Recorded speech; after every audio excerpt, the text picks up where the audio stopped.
The National Weather Service in New York has issued a "Hey, are you paying any attention, motherfucker? I'm the damn freaking emergency alert system. Please listen to me, jackass, unless you want to get killed. Until 5 o'clock p.m. You know what? I don't care. If you want a funeral, keep ignoring me. Holy cow, on a Wednesday the tornado is coming. See, you didn't even move a muscle. Move indoors. Sorry about that, I farted. You are so lucky that you cannot smell it through the TV. It would murder you. Here it comes again.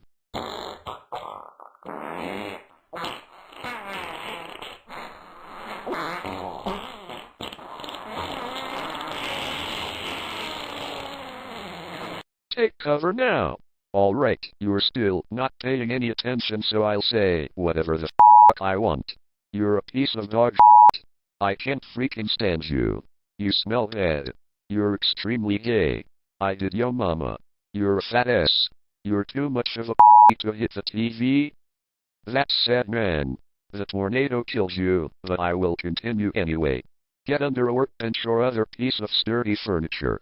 If in mobile homes or vehicles, evacuate them.